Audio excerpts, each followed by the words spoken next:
Okay. So who do we have the pleasure of meeting with today? Well, shit, today you mean one of Southside's representatives, Young Dashawn, aka No Cap Sean, aka Mr. Moneyman. And if you didn't know, now you know. Nigga, okay. All them names. No Cap Sean, Young Deshawn, Mr. Moneyman. What exactly inspired all these names? Can you start with like where did Young Deshawn come from? Alright. Now, this some funny shit, too. This shit came a long time ago before I even tried rapping. There's this nigga named Ugly Guy or some shit like that. And like in like summer camps and shit like that, like I used to do summer camps. Like childhood was good for me at one point in time until the shit changed. But it's like I was always the one nigga that you want to hide your girl from because I always be doing those favors that they boyfriends couldn't. And they all fake want to say that I look like a rapper and shit. So they be like, thanks, Young Deshawn. And I'm like, man, what the fuck? What you doing that for? And then it's like, because I was an Ugly Guy fan at the time, I steady bumping this nigga shit. His producer tag was like, thanks, Ugly Guy, some shit like that. They said my name the exact same tone frame. And then it's like, anytime I tell a girl my name is Deshawn, they always spelling it wrong or some shit. So it's like, when I decided to become a rapper for real, I'm just like, fuck it. I'm young, and everybody keeps saying my name, Dashawn or whatever it is. So it's like, fuck it, Young Deshawn. And I just ran off there. Thanks, Young Dashawn. Type shit. Okay, before we continue with like the no caption part, you say you're a Ugly Guy fan. Me personally, I've never listened to Ugly Guy. So like, what about him? What about him made you want to listen? Like, is he a good artist? Oh, he was in his prime at the time when I was listening to him. This nigga fell off now. He don't even make music no more, I think. I don't know if he still is, but if he is, he ain't dropping shit. But would you do a feature with him? I mean, if he's still up for it, that nigga was goated back then. And back then, at this time, he was one of those, like, there's a certain lane called comedy rap. That was something what he was, even though, like, people label him as a hip-hop artist. He had some shit that was funny as hell, but at the same time, it's relatable, so you can listen to that shit all the time. So, songs like Water or So kind of like a BDF Pac, I think BDF Pac-Man. Yeah, something like that, nigga. Okay. But Pac-Man worse than the Ugly Guy. I'm telling you, bro. That nigga Pac-Man. When I first heard that nigga, I could not stop laughing at this shit. My mama look at me crazy for listening to this nigga. Like, well, what the fuck did you listen to? Yeah. Okay. Yeah. So you like a different variety of rap. Mm-hmm. I mean, we're of course we're gonna get back to the names, like I said, but I like where this is going. So you like a different variety of rap. You like comedy rap because you listen to Ugly God and you dabble in a little bit of Pac-Man. Mm-hmm. And you also, the type of music that you put out now is not comedy rap. So it's crazy that you mentioned that too. How did you get here? Not saying that you can't listen to Ugly God and shit like that. Just like, how did we go from there to here? Alright. Before I ask the question, I'll make this announcement. I got this comedy rap song called Italian Beef and Pepsi. Okay. I don't know when I'm dropping it, but I got it recorded. Italian Beef and Pepsi. Italian Beef and Pepsi. I'm looking for it. I promise y'all it's gonna come soon. Y'all gonna see this shit. Y'all gonna laugh y'all ass off. But to answer your question, around those times when I was before I get to what I rap about now, including comedy rap, but just rare that you will hear it.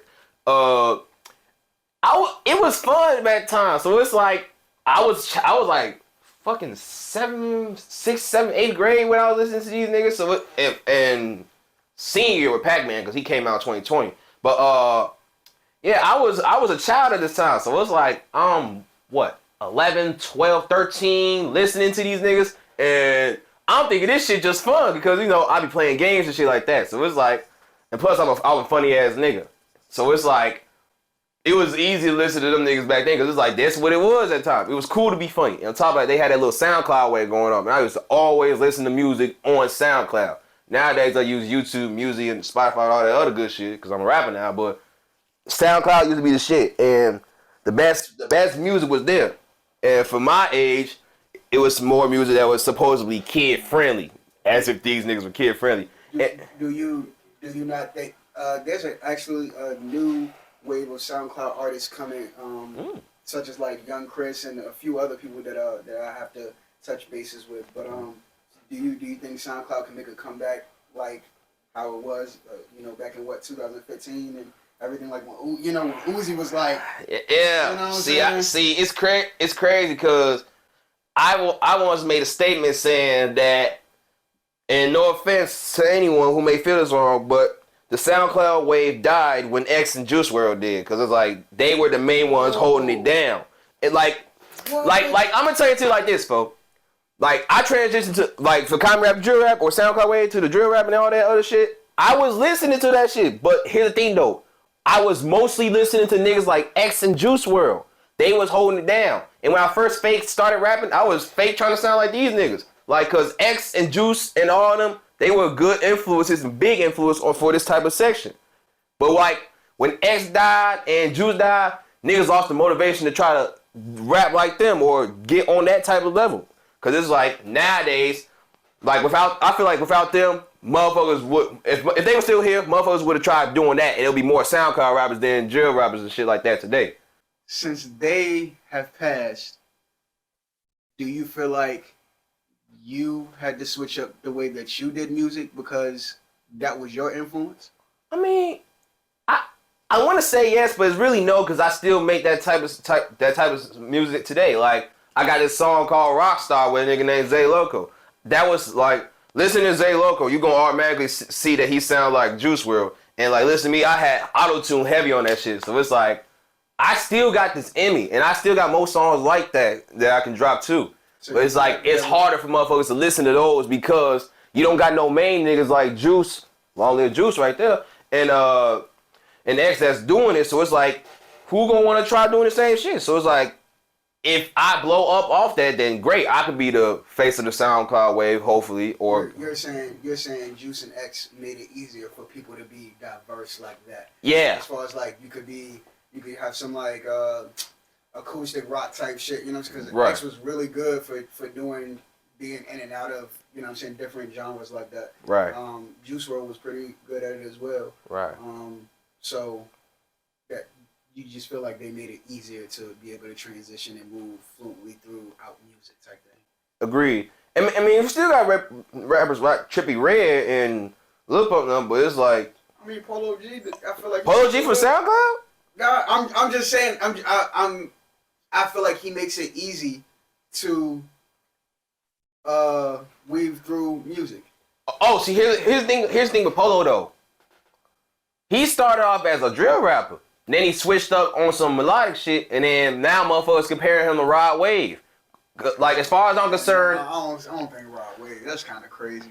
Nigga put up more melody songs and pain music than he do with drill rapping or even some SoundCloud rap shit. It's hard to catch Polo G making some fun music. Like, he got hits and all that, but like X music, that was fun. And that was some shit you can play anywhere. Mm-hmm. It's like, with certain artists, it's certain lanes they're in, and it's certain people you can play that around, it's certain places you can play that around. Niggas like X, you can play anywhere. Niggas like Juice, you can play anywhere. Niggas like Trippie, you can almost play anywhere. Shit like that. That's why it's like, it's a SoundCloud wave, and there's a drill wave, but the drill wave is for it's in a certain type of category for certain type of people. SoundCloud wave can go for anyone, from little kids to the parents to the grandparents. Drill wave, that can barely go for niggas. Or even pain wave, or even the melodic wave, that can go for only certain people. Because not everybody is always sad and shit. So with what I've heard you doing mainly drill, would you ever tap into like a melodic wave type thing going on? I got melodic songs out right now. Pain, no. What am I talking about? Gain, Blown, and So Long out now. Audio for Tears out now. I got some songs out where's me on some melodic shit too. And I got more coming too. You can't really put me in a certain category. Like, it's like I say, when it comes out to me and drill music, yeah, that's a lot what you see out. But guess what? That's not the only lane I'm in. I always make sure I have a different variety of music that's out, folks. I even got tribute songs out. And I wasn't singing on it, but I got tribute songs out. I go through shit like motherfuckers go through shit. Like, the only type of song I don't got out is a love song. But Valentine's Day, I might switch it up. So be prepared. Man, fuck it. I'll any other day, but be prepared. But yeah, with me, I tried this shit. And it's more, and I got more songs like that. But like I said, when it comes to shit like drill, it's easy for that shit to catch on because that's what majority of motherfuckers want to be like. If niggas had X and Juice still here, they'd be more influenced to that shit and motherfuckers try going on like that. Then songs like Rockstar or any other shit I got coming out or any other SoundCloud rappers and shit could go up too. It's harder to get like that because that ain't what everybody more focus on. Because drill shit is what motherfuckers focus on, it's easy for motherfuckers to click on that than anything else. Do you think they focus on the drill just because it's just where you're at? Like, is it just because you don't see other people focusing on that? Yeah. Like, I'm pretty sure there's like plenty of other places outside of Chicago that's not just like focused on drill. So with that being like, what is your and my next question after that is just like, so with you being so diverse, like, what is your favorite type of music to make? All right. Well, I'll get to the first question. There's like from what I've heard, it's a lot of other cities sounding like drill. And particularly Chicago drill. You got New York drill. You got Philadelphia drill. You got Memphis drill. Wait.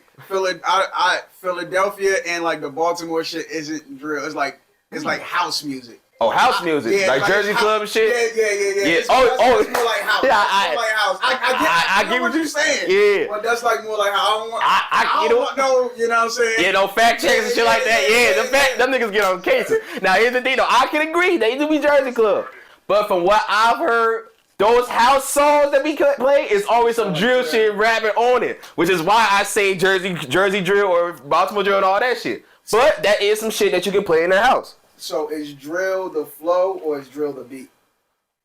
I say it depends on the beat, cause like you can make a pain drill song, like you can be on a pain beat and rapping about drill shit. That's the type of shit Polo G be doing sometimes. But it's mostly the artist and the lyrics that's put on it slash the flow that they present, because it's not always about the beat. It's about how motherfuckers is rapping on it, type shit. So what is your favorite? What drill is your favorite? If you listen to drill like that, what is your favorite drill as far as like Chicago drill, New York drill, even UK drill? Because they have you on it too now. Yeah, them UK niggas influence New York. I don't care what nobody say. Them UK niggas influence New York. Because I wasn't hearing shit from New York when it comes to drill shit like the UK sound till 22 G's. Wait, whenever he first started, it's like 2018, 2019, some shit. I don't remember. When I heard... But I was hearing that UK shit. 2 G's and like Chef G and shit like that. Yeah. Because like they influenced that New York drill shit, but that UK drill came before them, and they ran. Then the whole New York just ran off with it after them niggas did it. That's what 22 G said in his interview, and that's what I know happened because that's what I literally witnessed. When I first heard 22 G's, I ain't hear nobody else sounding like him. Time flies. What happens? Everybody copying that type of shit. So yeah.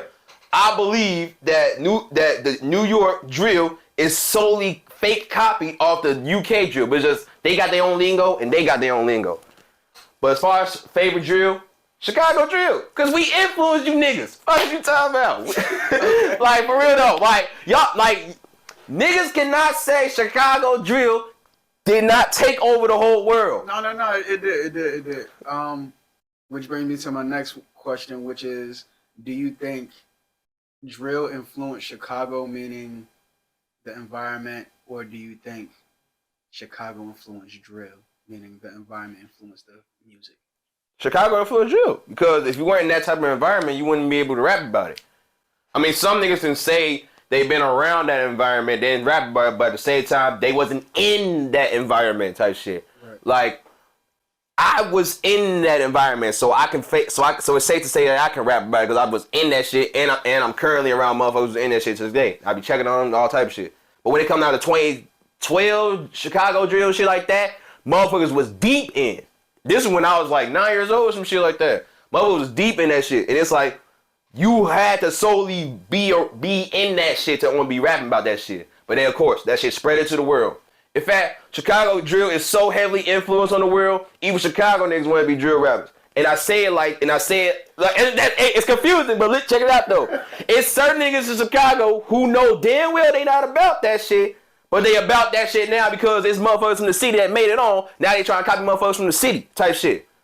That makes sense? They're trying to follow the reputation of Chicago. Exactly. That's what I'm saying. Because it's like, not everybody, like, nowadays there's a lot of Chicago niggas doing that drill shit, but not everybody is really heavily involved in that shit. But because of the gang and all that. Yeah, and not even just gang, just even being in that shit to begin with. But because we got high influences of Chicago drill rappers who went mainstream and blew that shit up, everybody want to follow that shit. Which is why I say, if Juice and Extra still alive, that SoundCloud wave would still continue because they would still be having that influence that's still here to represent it. We still got some motherfuckers who's mainstream representing it. Dirk, Keith, Herb, etc. I heard you were a fan of Polo G. Yeah. So I want to ask, is the name No Cap Sean a play off of his name? What, Cap a lot, I guess. You know what I'm saying? So I don't know if it was like, you know, it's like that was one of your favorite rappers or whatever like that. So it's crazy because motherfuckers be coming to me about that shit too. Especially when I took a picture with Polo G that one day too when I was at one of his shows. That shit came off different. Like that no cap Sean shit, that's like some Instagram / street shit. Cause like motherfuckers always knew me as a motherfucker that been telling the truth. That's why motherfuckers be calling me No Cap. And it's like my name Dashawn shit, and I was trying to come up with an Instagram name. And I was like, shit, No Cap Sean, because at first I was never gonna put no captions on any of my pictures and just post the pictures and shit. I don't do that because I'm a rapper, I have to do that type of shit, but yeah. But that's where that No Cap Sean shit came from. The Instagram and trying to create an Instagram name, but like streets call me No Cap because that's what motherfuckers do me as. Niggas that's always kept it real and always stayed real, never folded, never switched, none of that weird shit. You know? But as far as Polo, that's just some ironic shit because I would have never imagined him going off as Lil Cap a lot and I'm no Kappa type shit, you know? Oh yeah, one quick announcement too. My stage name is Young Dashawn. Not No Cap Sean, Young Dashawn. So y'all keep typing in No Cap Sean on YouTube and barely find my shit because y'all not saying my name the right way. My name is Young Dashawn. If I had to spell it for you, I will. YOUNGDASHAWN. Type that on YouTube. Don't type in No Cap Sean. You're not going to find that. That's my Instagram name. So YouTube, Spotify, all that shit, Young Dashawn. And when you see me in public, I'm cool with the No Cap Sean shit, but I'm a rapper. My rapper name is Young Dashawn. Please just understand that, because y'all know me as No Cap Sean. Y'all say me in the phone as No Cap Sean. Y'all just know me as No Cap Sean. I get that because of my Instagram, but I'm a rapper, folks. I'm Young Dashawn. But appreciate y'all. Fuck with your boy. Being from Chicago and growing up here, how hard is it for a young person to not get derailed? Because you said before you start rapping and when you were in school, you were kind of like into your books a lot. Yeah, it was. So how do you stay that focused to like fully just be on like the straight and narrow type shit? Well, as far as like me transitioning to what I became now, that happened like on some shit that wasn't supposed to happen type shit. Cause like I was blind to the whole street shit till 13 years old. And then it's like when that shit came apart, it's like damn. And then that shit threw my mind off and I'm out here thinking about other shit versus what I should have been thinking about. Cause at first I wanted to do shit like be a video game designer, like make video games and shit like that. But it's like street shit happened and it's like now I don't even give a fuck about school no more. But I'm able to stay focused in that type of shit because it's like the people around me, like my OG and them. Like shout out my mama, my dad, my little brother, my grandma, my grandfather, like my family, because like they realize be like pointing me in that direction. So you have a strong support system actually. Yeah, as far as family and shit, yeah. And even a couple friends too, but mostly the family. So it's like the family be trying to keep me on that shit. Cause like I ain't gonna say too much about them because I was focusing on me. Cause it's like they wanted me to have that knowledge that most motherfuckers don't have and be able to see shit and get more opportunities that most motherfuckers couldn't get. Right. Like I'm one of those niggas who didn't make it out the hood but made it out the hood because I was in that shit, but I wouldn't make it out to sea and no shit like that. But I'm in a position where I get to see a better view of life than how motherfuckers could do, even in their own city. Cause like a lot of motherfuckers in the city, they still stuck on one place or certain type of places that they can never look far beyond that. Sometimes you gotta drag a nigga out they habitat in order for niggas to break that shit, you know? Do you have survivor's guilt? Survivor's guilt as in like feeling bad that you made it out compared to like some of your counterparts or anything like that? That shit was on me for a long time. And sometimes I still think about that shit. But it's like, if I didn't survive, I wouldn't been able to point motherfuckers myself in the right direction. Cause if I didn't get out that shit, I'd probably be stuck in the same mindset and category as these niggas. But I was able to get out that shit. I was able to come up with a plan. I was able to point niggas in that direction. And some niggas was following the plan, some niggas wasn't.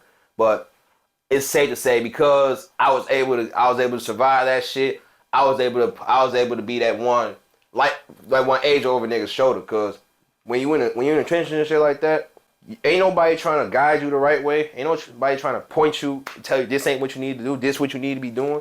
Niggas don't even want to get their priorities straight in the trenches because they just believe whatever's in the habitat, that shit gonna happen to them and they can't escape that shit no matter what they do. I'm one of those motherfuckers who was able to get out, and I was like, damn, if I can survive, Fulham can survive too. But it's just that we all gotta come up with a plan and look past this shit.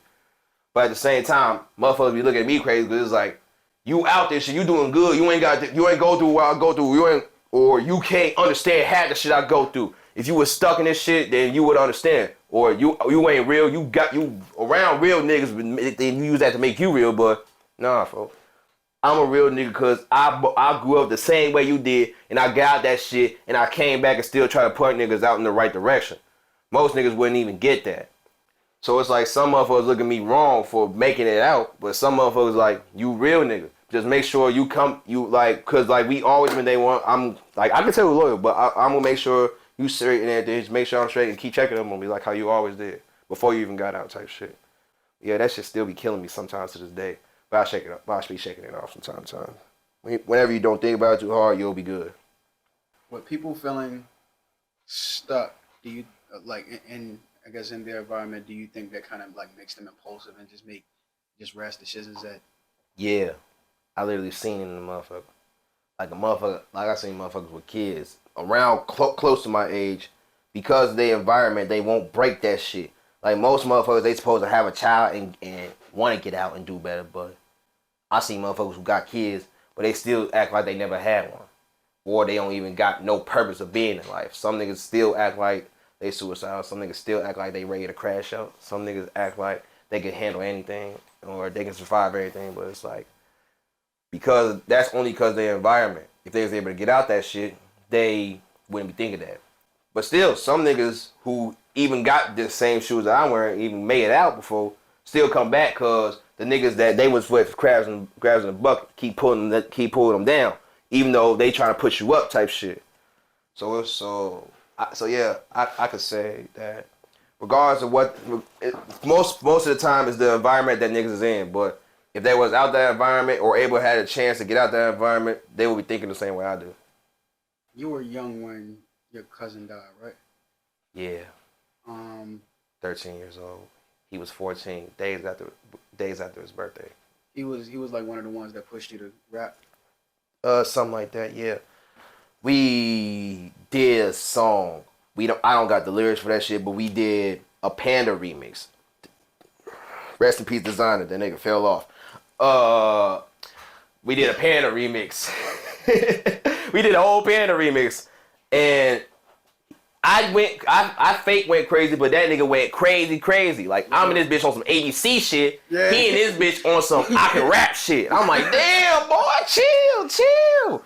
Like, I wish I could remember what folks said, but he was going off. But that was the first song I ever made, ever written, and first song I lost and never been able to drop type shit. We didn't even get it recorded, but we used to record on the phone type shit. But yeah, he was one of the first motherfuckers I was rapping with type shit and finna go to the same school with type shit. But then it's like, one of the niggas, I never had no argument, no, like, you be having them cousins, I love you, but you a bitch ass nigga sometimes. This nigga's like, y'all was like this. Yeah, like, this nigga was one of them niggas that I could say was the realest niggas I've ever got to hang with, live with, and grow up with. Just for him to get took out, just for being a bystander, that shit was like, wow. I didn't even believe death was a real thing. Like I saw that shit on TV, but I'm living in Disney World. It's a happily ever after to all this shit.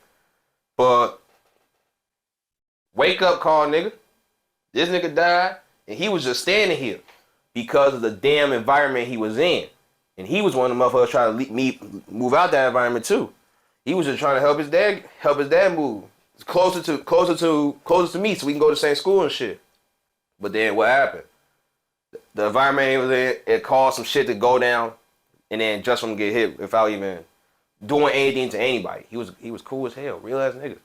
How'd you cope with it? Like, I see you made a song, right? Right.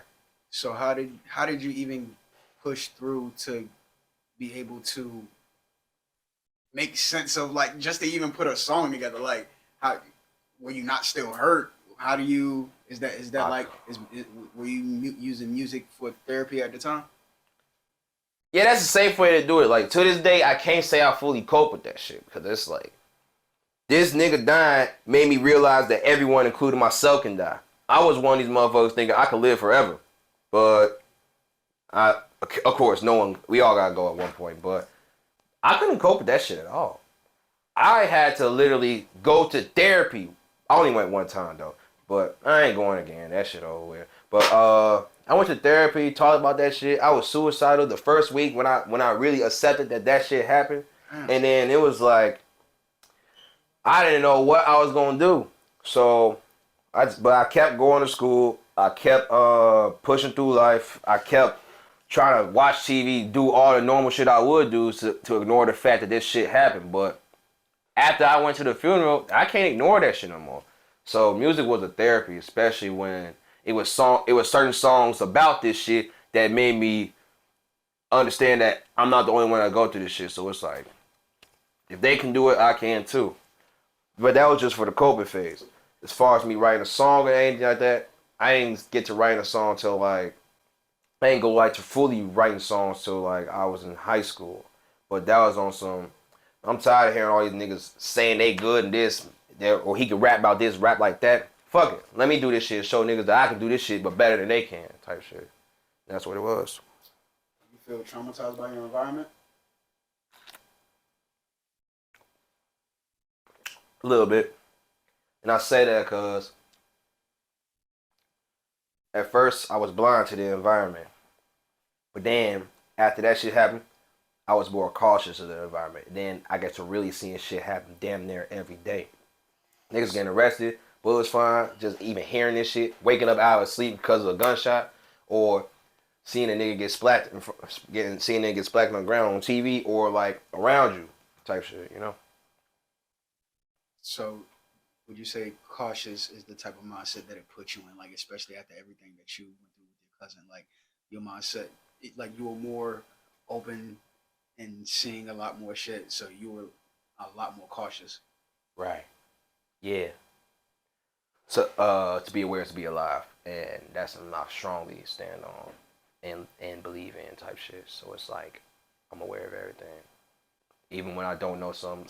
I always find out what's going on, and when I don't see something, I always hear about it. And if I don't hear about it, I always see something type shit. If you ain't cautious, you ain't gonna last long. So move cautiously, people. Yeah. Move cautiously. So where exactly did the interest in music come from? As far as being influenced to rap, or like the interest of music in general? The interest of music in general. Then your influences. Alright. The interest in this shit came back in 8th grade, along with me rapping around with my cousin type shit. In school, we used to be doing that. Oh yeah. That type of shit. Okay, back in my home state, Virginia, our shit was grinding. It was about Eclipse, you know what I'm saying? Yeah, that type of shit. Yeah, we was doing that type of we was doing that type of shit in a school lunchroom. Yeah. I used to hear niggas be passing back and forth, rapping and shit. And I'm like, man, fuck it, let me get on that shit. I'm lit like a candle. I rockin' shoes and sandals. Switch it up like a channel. I hump her back like a camel type shit. That was what I was on back at that day. I was like, damn, I didn't even know I said that. And I still know words. I ain't write nothing down. That was off the top. I promise you. That was the first 4 lines I ever said. And that was raw as hell. And then seeing everybody get geeked to that shit, it's like, man, I want to keep this shit going. Hey, Thursday, get the sloppy joes, then come back here and I want them French fries. Oh, bro. Hey, middle school, UCW Woodline, I promise you. If a nigga know me, they know I got them parties and they know I got them bars, folks. And some other shit, but that ain't no shit I want to talk about. But yeah, though, that was what niggas was on. That's what made me develop my interest in that shit. And then the influence came in high school when I used to listen to this nigga named Montana 300. Like almost any rapper in Chicago, he was one of the only motherfuckers who blew up from my generation, I think I can say. He was one of the motherfuckers who blew up and became lyrical. And come out on some lyrical shit, like metaphors, wordplay, lyricism, real rap, that type of shit. That was what I was heavily into. And then that's what made me like, you know what? He doing this shit like this, I'm gonna try to do this shit better than him. I can't say that I'm better than him lyrically, cause that nigga keep coming up with shit to this day. But I'm up there. I'm up there. It's good, safe to say. I ain't no ABC ass nigga. And ever since then, I kept the shit going. You know. You're the oldest of your siblings. Yep. Right. Oldest one. So how do you move to set a good example for them? And do they like your music? They love that shit. Okay. Like I be feeling cringy as hell when when my youngest brother be rapping my shit. Nigga 11 finna be 12 rapping my gangsta ass shit. Or even songs like Shake That. And that's an old twerking song, and I'm talking spicy as hell. Hey, that little nigga still be thinking he got more hoes than me, but yeah though, my little brothers love my music, and it's safe to say I'm a good example because I did what a big brother's supposed to do: go to school, get good grades, and like don't be arguing with the parents, all that. And like you stay in your lane, you mind your business, you do good, you gonna be good. And on top of that, they never get to hear about me on no street shit till I came out on some rap shit. And then that's when motherfuckers start like, oh, but they little brothers, so they gonna understand. But it's like I'm not gonna ever point them in that direction. I'm like, nah, folks, don't ever feel like you gotta be with a certain type of people who'll be respected by everyone else, folks. You do you be you, they gonna respect you for you. And niggas gonna go up like that. And as far as the parents and school shit, this shit gonna always be tough. But at the same time, you go do this shit, there's a whole door of opportunities waiting for you. You're gonna end up, a lot of people don't know, but you can get rich just for being smart. That's what shit I was trying to tell my little brother. And what he end up doing? Becoming smart as be fucked. Passing his classes, all type of shit. And that nigga just in elementary. Imagine when the nigga touch high school. Them colleges gonna be paying his whole college right there. Bro, you being the oldest sibling and looking at that as a good thing is definitely going to influence him in the right direction. Right. I wish you and your family nothing but the best y'all doing. You're doing Appreciate great. Chicago has a bad rap. And people always talk about like the bad things. What do you think is the most beautiful thing about Chicago? Downtown, and for those who may not know, I saw this shit on State Cheese Post before. Chicago is voted the second most beautiful city next to Prague. For those who don't know, our city that's looked at as the bad city or Chirac or whatever it is, we one of the most beautiful cities in the world. So how can this be such a bad place, but it's beautiful as fuck? When something is beautiful, it attracts you, makes you want to come there. Which is probably why a lot of motherfuckers like to steal that sound and influence from over there. But at the same time, we one of the most beautiful cities, so for all that, we got a bad rap and all that shit.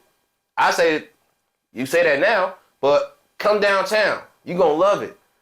And that's why I feel it's one of the most. This spot downtown, the Buckingham Fountain. That fountain is one of the most beautiful shit about downtown. Some motherfuckers might say Navy Pier. Some motherfuckers might say Lakefront, or some motherfuckers might say, shit. I think some people might say the Willis Tower or some shit like that. But I say the Buckingham Fountain. Most people can agree with that. And it's downtown. We spent some time downtown last night, actually. It was pretty dope. Mm-hmm. The skyline was beautiful. Quick question. Best pizza? Best pizza? Illuminati's. Who? Illuminati's. Write that down, y'all. Write that down. Hey. We gotta Illuminati's, man. I'm trying to tell y'all. Get some Illuminati's pizza when you downtown. I mean, when you in Chicago. But if you want the best food spot in general, Hell's Chicken. Y'all have some Hell's? Ain't shit better than Hell's about this. Actually, yeah, hell yeah. See, Corbin be trying to tell motherfuckers that Jerk 48. Nah, yeah, that shit good, but ain't shit topping Harold's, folks. Hey, you know it's a political debate in Chicago right now between Harold's and Uncle Remus. Well, now we got who's Uncle Remus? Ain't no. Oh, you ain't heard Uncle Remus? Hey, Uncle Remus got some, folks. I'm trying to tell you, folks. Hey, I had Uncle Remus a couple times too. I ain't gonna lie. I love them ribs. But them ribs, they got shit on that chicken.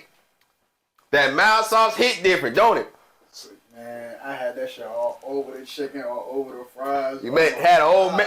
Couldn't even wipe your hands. This shit, bro. She said, "Oh my God, this sauce is God damn, man. Hey, while y'all still down here, we go get some Hells later on if y'all got time. Nigga, that shit was fire. I'm trying to tell you, for them.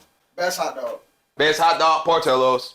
Portillo's. That ain't what we went. We went to Gems. Y'all went to Gems? What the fuck is that? See, you don't even know. You're from Chicago. You don't even know. We fucked up. Hey, man. I'm gonna check out Gems. I don't know. Hey.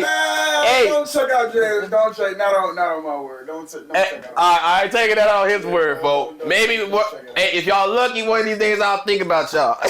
But Portillo's is it for them. I'm trying to tell you. What else y'all know for the hot dog?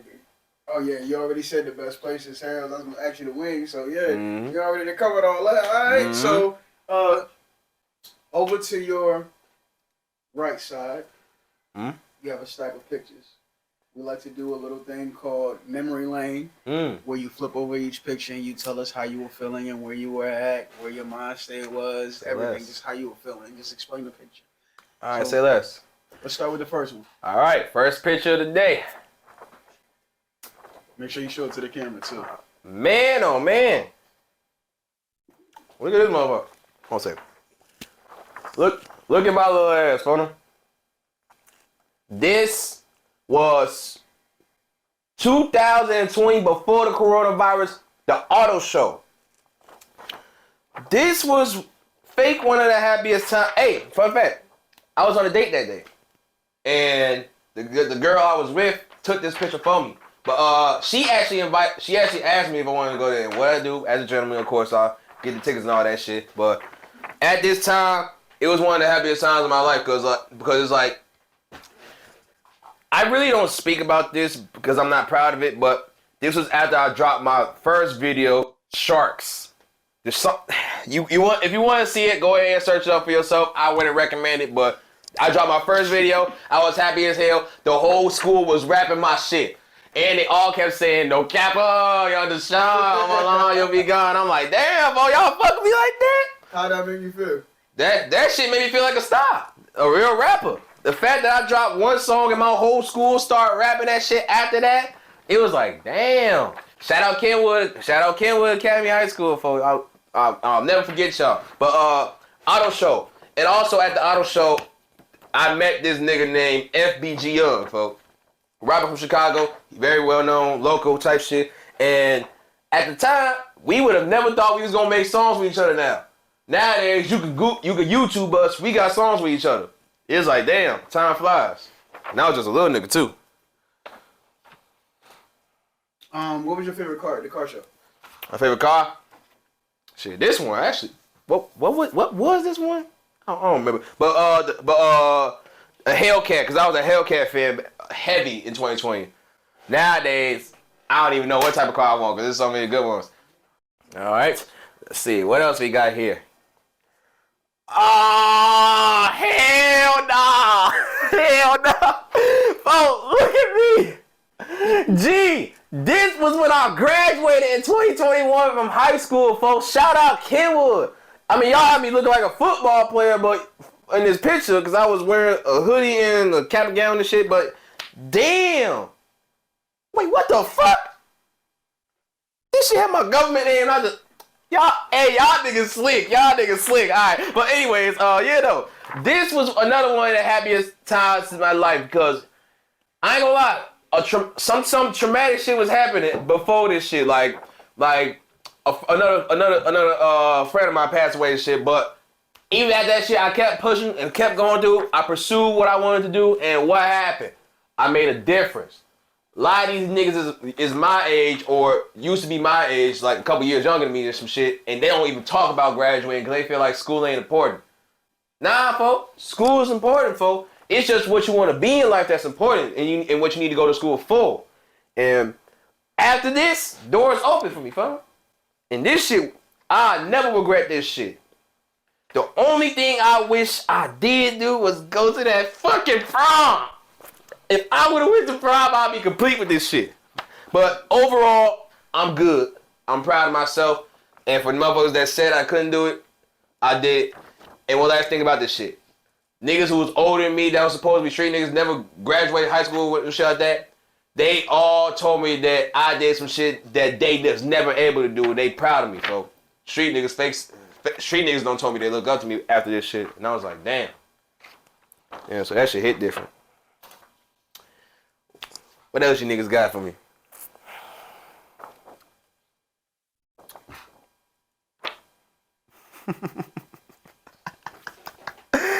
You niggas. hey, do me a favor and censor this shit when y'all get the chance, bro. But damn, bro, you niggas clever for this shit. Y'all niggas clever. Censor this after this shit, but y'all I'm assuming this is pixelated by the time y'all see this, but this is my beautiful grandma, folks. And this is one of the strongest, best influences in my life, folks. Grandma, if you ever take the forgive me for cussing, first off, because I've been cussing majority of the time in this interview. But you one of the biggest influences in my life, and I love you, and I love you all my heart, because you instilled so many great things in me that taught me how to be a man. And for a lot of motherfuckers, they be saying a lot of people on earth be saying that women cannot teach a boy how to become a man. And I ain't gonna lie, it's a little bit of things that you did that taught me how to be a man. I can't say everything, but majority of everything you taught me how to be a man. And a true believer in God, Jesus Christ. And without you, I wouldn't have religion. I'd be lost without my religion. And you're a great spiritual influencer, and you're one of my greatest motivations. And you mean more to me than words can ever express to me. So I love you, Grandma. How important is your faith? You were just talking about, you're a firm believer in God. How important is your faith in your life? I ain't gonna lie. My faith in it is so strong. I personally believe if I stop believing in it right now, I'll die.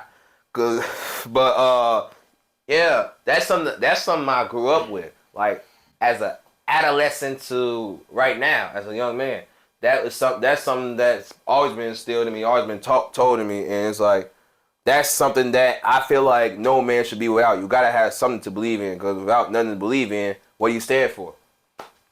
A man who don't stand for anything a man who don't stand for something falls for anything. And if I don't got anything, I can always look back at my religion, but it's also more to it than just having something to call on to. It's like something that I live in. It's like a way of expressing myself and trying to grow to be a better person, Right. Real quick, why didn't you go to prom? Because that shit was like a prom send-off. And basically, from what it was saying, that it tricked my OG into thinking that it wasn't going to be no real prom. And on top of that, not everybody was even going to be there because it was around COVID season. And they was fake letting people back in. 2021. 2020, COVID was heavy. 2021, they started letting motherfuckers go back to school. And I was one of the only few motherfuckers going to school. And because I was one of the few motherfuckers that was going to school, they was saying that, they were saying my mom believed that nobody was going to really be there. But then I get dressed for homecoming, take my homecoming pictures and whatever. I go down there and I don't go there, but guess what I'm hearing the next day? Everybody was there. I'm going through stories, Snapchat videos. Everybody was having a good time except me. And they was all dressed in fancy and everything. I'm like, damn. And I went to Applebee's after that shit. I went to Applebee's, my nigga. I wanted to be at prom. And I ain't gonna lie, mama, you still bogus for believing that we couldn't go. If I would have went, my senior year of high school would have been completed. But I graduated, and that's more than what I could ever bargain for. But damn, mama. Hey man, I ain't gonna embarrass myself like that, but one of them girls that I wanted was there too. But damn, man. But you can go to the next picture. yeah. All right, let's see what's next.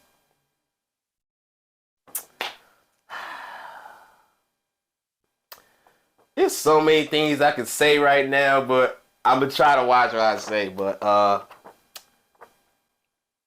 miss you, Kiasha. But no, this is my picture with Queen Key. And Queen Key was the first major and first celebrity and first feature ever that I ever done. This all came about July 2nd, 2022.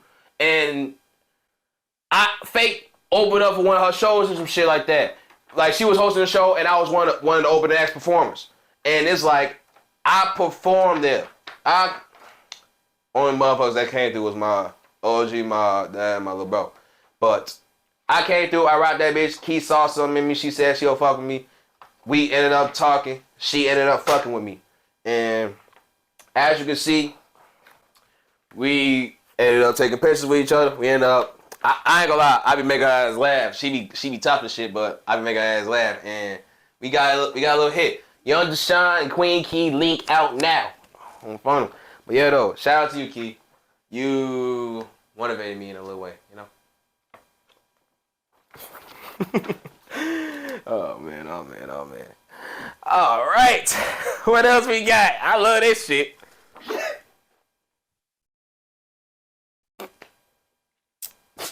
Come on. I ain't gonna lie. I wish I could talk about this shit, but I know what it is. This really ain't for me to speak on, so I can't put this up, but I talk to y'all about that a little later. So now this one, let's see what this is about. Let me hit the cup.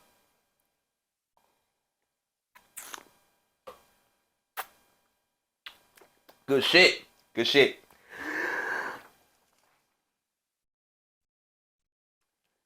Now this is some shit that motherfuckers were never expected. When I first took this picture, I wasn't even a rapper. Now I take it back, I was a rapper, but I was an aspiring rapper. This nigga, however, was one of the biggest rappers in the city at the time in 2018. And this nigga came through and performed his hit single Slide. And what else? He also came through with that nigga MBG Young, nigga I did a song with. So when I met Duck, I ain't gonna lie, I used to fake be scared of this nigga. Cause you know his actual reputation alongside of rap. But I'm getting around this nigga, he cool as hell. Like after he performed 3 songs, but after performing Slide, in the middle of the second song, we had a fake little conversation shit. He saying what's up to me, we shaking hands, we talking and shit. He telling me like, I was telling him I'm trying to be like a little rapper. One of these days I'm gonna work with you. He said, keep going, for you gonna make it, and we gonna work type shit. But mostly if it's on the we gonna make it shit, I'm like, damn. Me and Doug really told me I'm gonna make it in this shit. And he ain't heard one song I ever made, but I mean, at least that I know of. But folks told me I'm gonna make it. And if he was still alive, he'll be happy as hell to know that I got to work with his people. So this shit was something outstanding to me, for him. It's just one picture. We might not have more talks after that, but I'm always cherish this shit, folks. Rest in peace, Duck. And shout out to FBG niggas. Now, what else we got here?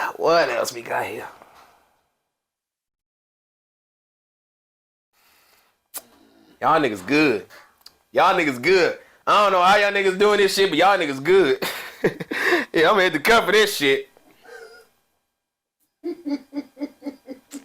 ain't gonna hit it too strong, but I should drink the rest of that shit. Me and my little brothers, folks. Me and my little brothers. Me and my little brothers. See, y'all niggas clever for this shit, but man, we looking bogus as hell. I should have y'all pick played, but nah, folks, this man, maybe. But anyways, in this picture, we was at the Navy Pier. We was about to get on that little Ferris wheel. We took this picture before we get on that Ferris wheel. That was my first time getting on that Ferris wheel. And as tough and cool as I'm looking right now, folks, guess what? I was scared as hell to get on that Ferris wheel, folks. But how old were you? I think I was 9 at the time. Yeah, it's safe to say I was 9. And when I got on that motherfucker, it was like, this shit not even no roller coaster ride for real. So I got on that shit and act like nothing happened. They know what happened, but ain't nothing happened. But yeah, we bogus as hell. And I ain't gonna lie, I'm the best looking motherfucker on this picture. They ignore they little ugly ass, but I'm the best motherfucker in this picture.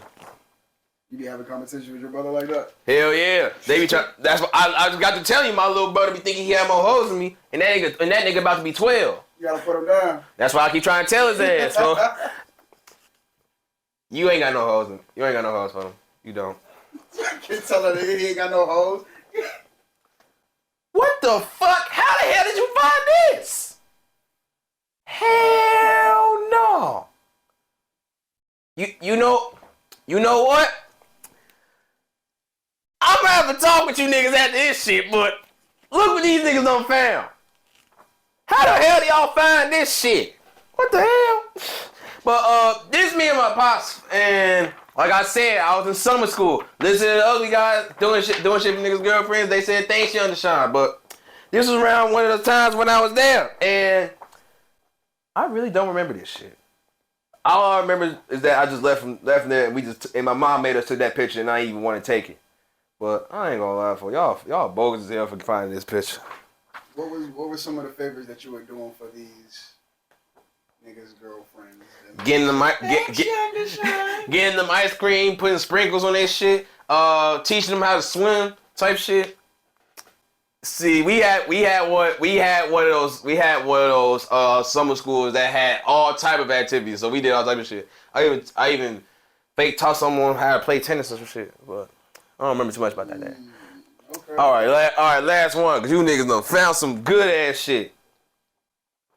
Look who it is. No Cap and Cap-A-Lot. Mm-hmm. Ain't this some crazy ass shit? No Cap and Cap-A-Lot. These niggas. Alright, check this shit out. We wasn't supposed to be there at that time.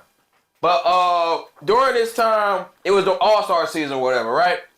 We was trying to go to All-Star because that was the only time they had in Chicago.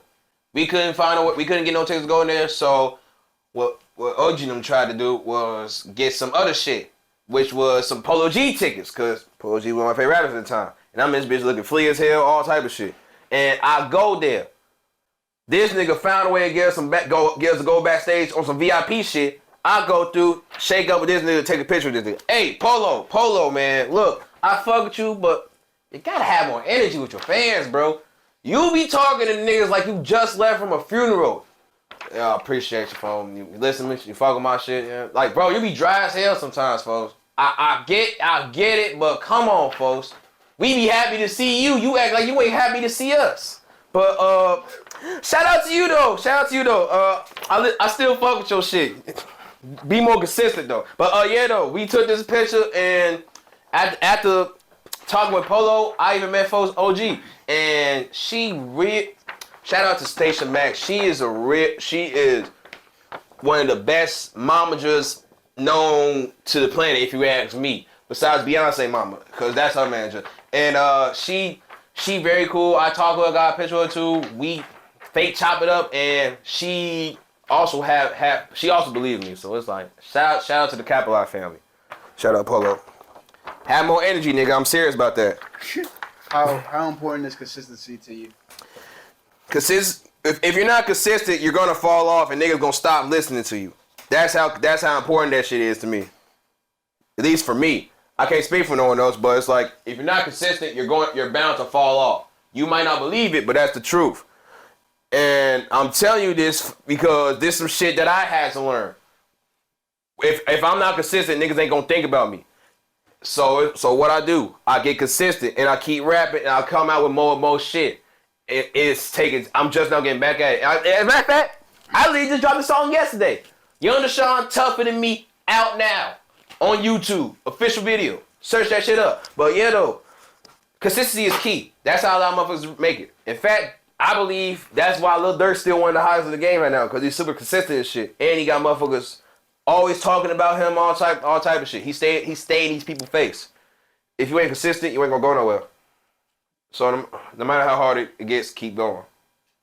What's your favorite song that you've done?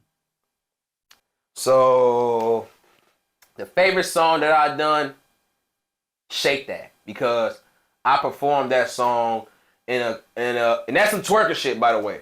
I made some shit for the clubs, all type of shit. I performed that song one time at the club, and guess what? That song made the whole room jump, and that song got on the radio. And it's like, damn! And I ain't even done no video to that shit. And the fact that that song touched the radio before anything else did just showed me that anything can happen in less than a year. I took rap serious ever since December 2021, 2022, all type of shit happened. I dropped a lot of more videos after that shit. I did more features after that shit. I did more interviews after that shit. I did more stage performances after that shit. And I hit the radio numerous of times with 2 songs actually. Shake That and Now You See Me. And it's like the fact that some shit that don't even got no video to it got on the radio, like, and on top of that, it's illegal to pay for radio play from what I've learned. So, but and on top of that, I ain't pay at all. But the fact that I didn't get on the radio, that I got on a radio station off some small shit, and I even put that much effort into it, just shows me that anything can happen. Keep going in on that about to tell people like other up and coming rappers and even just people who are younger than you how important it is just to continue to follow your dream and to stay consistent. Man, look. You want to know how many times I thought I was not going to ever make it because I didn't believe in myself and had full faith in my music? A lot of times. Before I started rapping, I mean, I was happy that I made a song, but I ain't want to put the song out because I was fake shy, fake nervous on how motherfuckers would see. Because, you know, in this type of game, you got to care about how motherfuckers think of you. If you don't, niggas ain't going to fuck with you type shit. But it's like, I kept this shit going, and niggas that I thought would never have complimented me on my shit complimented me. Niggas that I used to fake look up to shit, looking up to me. Niggas that I despise nowadays. Nowadays I know they the main ones tuning into me. Niggas that I never thought would ever even notice my existence, know that I'm out here, and they fake see me as a threat, or they see me as someone that they got the high hopes for. So when it comes out, and this is something that I got my passion in too. Like, this is something I really believe that I can actually do. Like, I can go so far with this. Motherfuckers give me the time. Motherfuckers give me a chance. Motherfuckers give me a listen. The right person gonna catch on. Motherfuckers gonna throw me in y'all face, and I'm gonna rock out. And for any young nigga, or any youngin in general, no matter what anyone tell you, chase your dream. Of course, have a backup plan shit in case some shit go off. But if you truly believe that your dream can get you somewhere, then guess what? Make your dream become your reality. And you gonna watch how things change like this. What's the biggest lesson that you have learned since taking music serious? Since taking music serious? It's a lot of shit. But focusing on the music side, but I'm gonna tell you like this. Do not expect what you see on the internet to be what is like all the time for these niggas. I've been around so many rappers. You like outside of stage performances, outside of this music shit, outside of all this shit, I've been around so many rappers. Majority of their shit they say in their music or put in their music, you get around them 2 to 3 times, you gonna see how much of a different person they is. And I'm not saying that like they rap cap or lying in their lyrics. Like these niggas can be telling the absolute truth in their lyrics, but they do not live how a rapper is supposed to live. That makes sense? As far as the luxury part? I mean, not even just the luxury part. It's just like, you would, like, motherfucker, you would think, like, you might see motherfuckers on the internet posted up by a car, riding in a car shit, all the time they all taking Ubers. You might see a motherfucker preaching all this real shit, like, I'm real out there so much shit for niggas, they the main ones begging niggas for shit. Or, I've been looking out for niggas don't look out for me, or I'm a real ass person, I'm a most genuine person outside this shit. You get around them, they complete assholes. And they be doing all type of weird shit. They be saying they ain't in competition with nobody, but they be in motherfuckers' ears telling motherfuckers, don't fuck with this motherfucker, or man, fuck this nigga, I don't give a fuck about him. I'm better than him, all type of weird, or I'm better than her, all type of weird ass shit. Niggas be a lot of niggas be complete opposite. Real is rare, and I personally feel like I'm one of the rarest motherfuckers to find. Majority of niggas can always, anybody who know me can always speak good shit about me. Motherfuckers who can't speak good shit about me only had whatever reason they had against me, and I never did nothing wrong. I promise you I didn't. So one thing I learned about music is that if you're gonna be a rapper, like you gotta be 100% honest with yourself before you try telling the world who you are and what you do type shit. Mention Who, featuring FBG Dutchie. The back and forth with FBG Dutchie was fire. I fuck with it. Where did that idea come from, and how did the feature come about? The feature, I'm gonna say how the feature come about first. 2021, yeah, 2021, I believe. I fake asked FBG Cash for a feature. He told me what it was, and and I was dead broke at this time. Nowadays, I'm getting money and shit. I'm able to do features and shit. But I was dead broke. I've been said I was trying to fuck with these niggas on the feature side, and it's like now June, some shit like that. Cash ended up dying. I'm like, damn! I just said I wanted to work with this nigga. I couldn't get a chance to work with Duck, but I had a chance to work with Cash. I had the opportunity, but I was too late on doing it. It was like, what the fuck? And I'm like, and at the time I was also trying to bring a whole team of niggas. You know, they had their little team, whatever. I didn't have no team. I was trying to get a team of niggas so that way niggas knew who all I could to fuck with. Cause it's like motherfuckers fuck with me, they gonna fuck with my people type shit. Mm-hmm. I want to put niggas on type shit, but I'm like, you know, niggas don't show me that I can't wait on everybody. So you're like, you know what?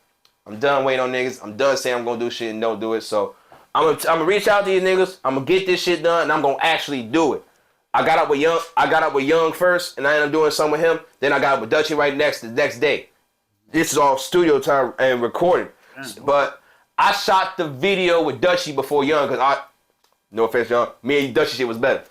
But the back and forth idea came about because it's like I seen how Dutchie and Cash used to always do back and forth songs type shit. So that's where that shit came about. Then another idea, it's like I'm doing features with niggas. I get a chorus, first verse, all that shit. They have their verse.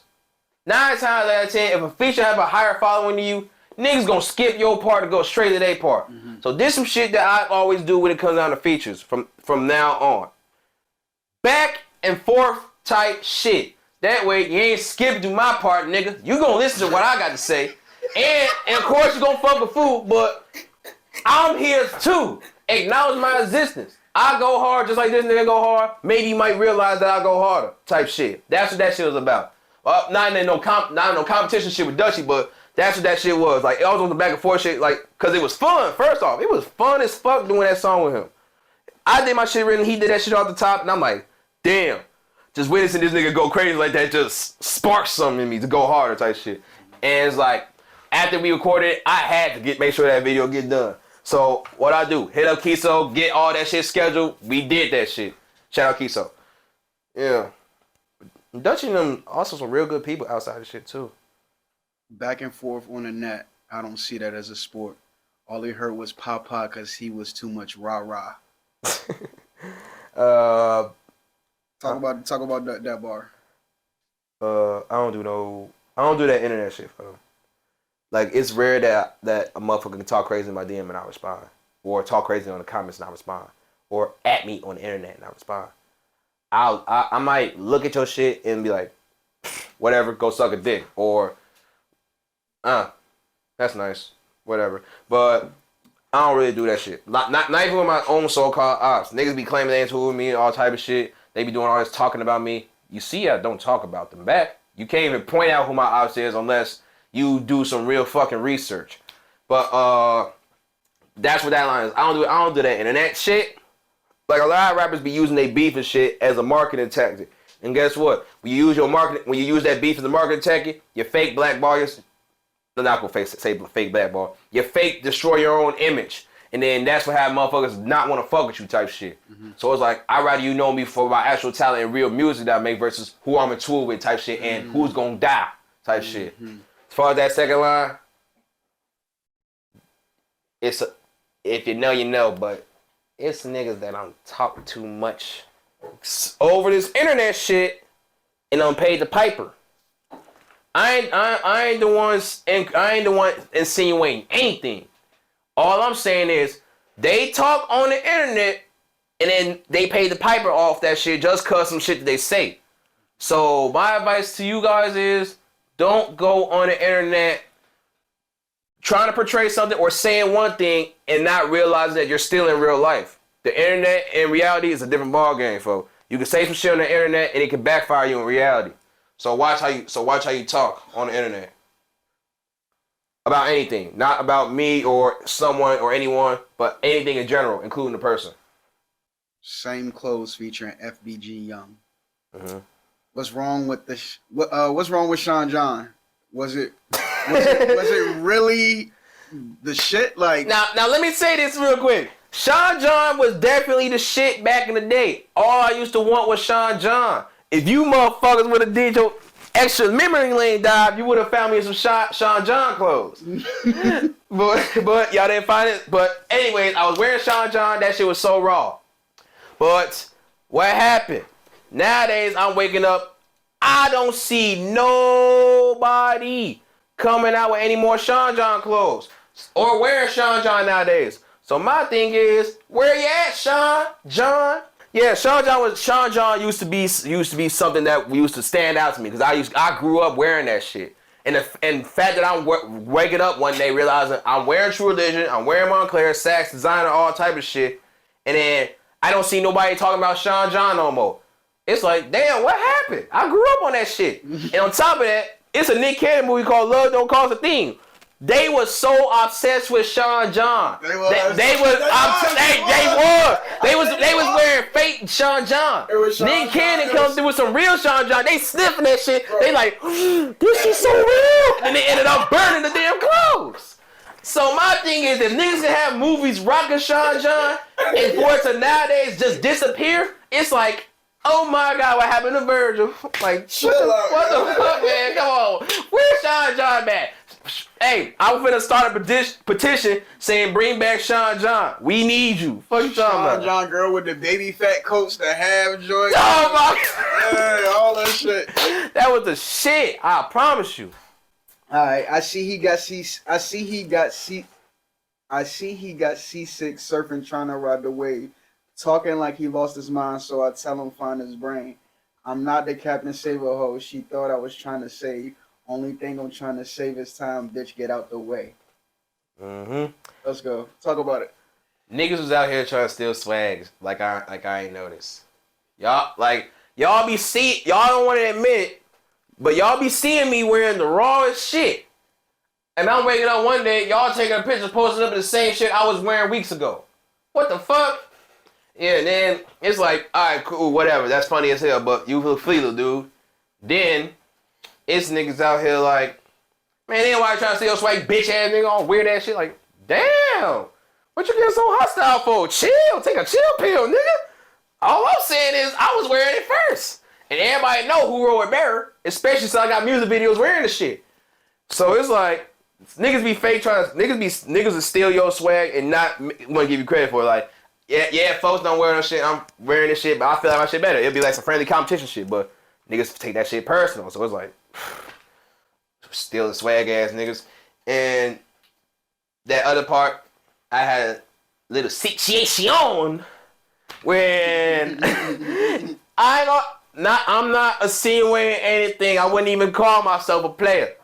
I might got a little riz, but I ain't no player. Yeah. Look, I had a little situation where motherfuckers got a little comfortable.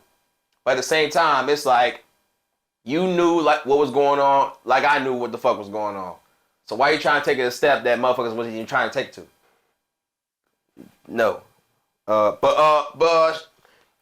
thank you for your services though. You know? What's your favorite song with FBG Young? Some unreleased shit that me and him don't got out. We actually got like a little EP. We calling that shit No Cap Go Dumb. And it's like, yeah, no cap, go dumb type shit. And it's like, we gotta redo one of the songs, but this one song that I fuck with a lot is called Keep It a Buck. And I say that because like, one thing about Young, like, he might not recognize this, but from what I've seen, nigga do a lot of drill songs. So it's like, I had this nigga doing party songs, and I had this nigga doing real songs. We ain't made no love song, no shit like that, but of course, we had some drill songs and shit like that, but niggas was out here trying to get him on some, look, I fuck with you, Young, and I don't want the same type of time you on, but it's like, niggas ain't always trying to rap about drill, you know? So I want to come to some pain shit. And I feel like Keep It a Buck is one of my realest verses, and one of Young's most melodic verses or underrated verses type shit, cause motherfuckers don't hear this shit yet, but when you hear this shit, that shit gonna be so raw. That's one of my favorite songs I got with Young. Second favorite, unreleased, Lit. And third favorite, Same Clothes. Shit at 10,000 views. And I didn't even think that was gonna get there. Oh, you featuring Mac, baby. Who produced it? Shout out to my boy Azamake on Photo Grade. You my brother for life, man. You know all the trials and tribulations we went through. You did so much shit for me you ain't had to do, and I always made sure I got you back, folks. You my fucking brother for life. Don't you ever forget that. That's why you one of the only people I ever called to produce any of my beats. That man, Hazamake, is the most talented motherfucker I know. Best producer ever, in my opinion. And guess what? This nigga is my age. Does he live in Chicago?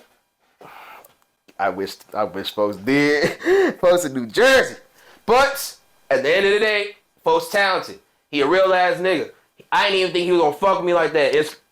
One of these days, me and him gonna have an interview together. We was talk about shit, all type of shit, but we didn't even expect our friendship to be where it is now. He's my fucking, but he more than my producer. He's like one of my best friends. Like this, no one can ever break that bond, folks. He a real ass nigga. He produced my shit with Matt Baby, Dutchy, Young, all that shit. He a versatile producer too.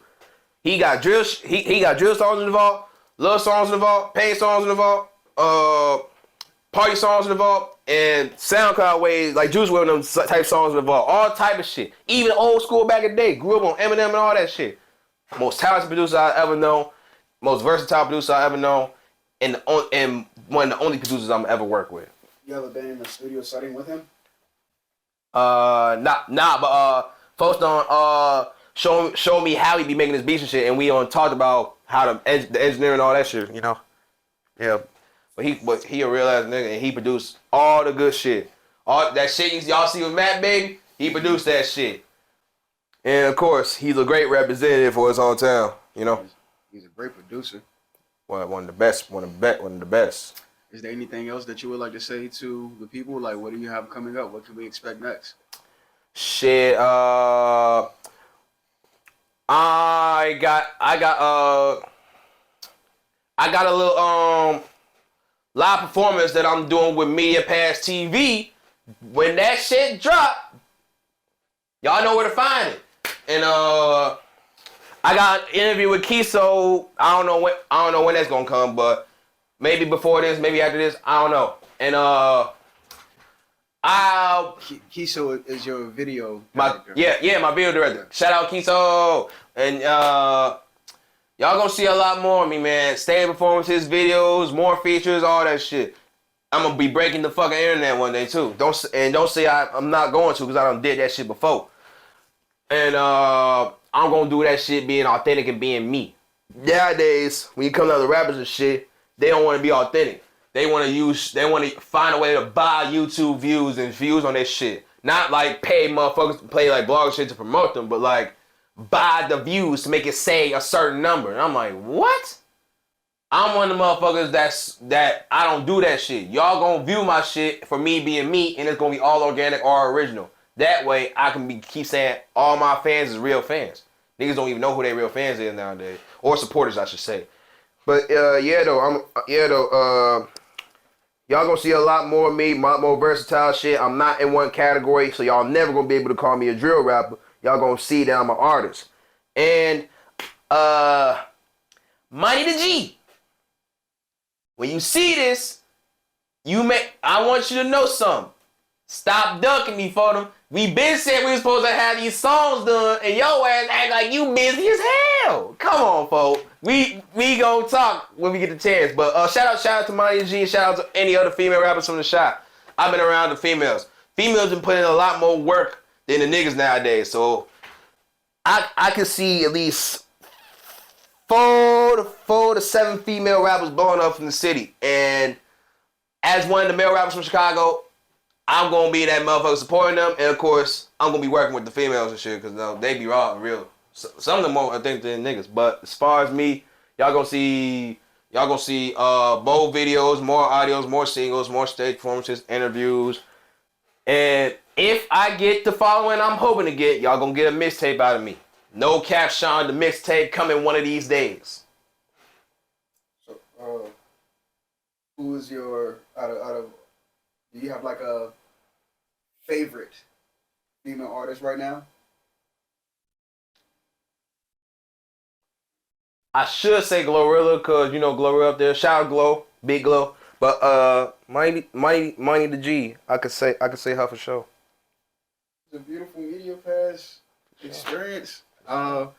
First off, I want to say I greatly appreciate having you here on our platform. Appreciate you having me. Media Pass would be nothing without its supporters, and we hope to continue to build with you. We will. And when this drop, man, we put some sponsorship behind it and everything, and make sure it does its thing on Instagram or whatever. And yeah, beautiful interview. Thank y'all for having us. Thank y'all for having young Dashawn. No Cap Sean. Hey, Mr. Money, man. Mr. Money. If y'all don't know, now you know, bro. And make sure you find me on IG at @no_Cap Sean.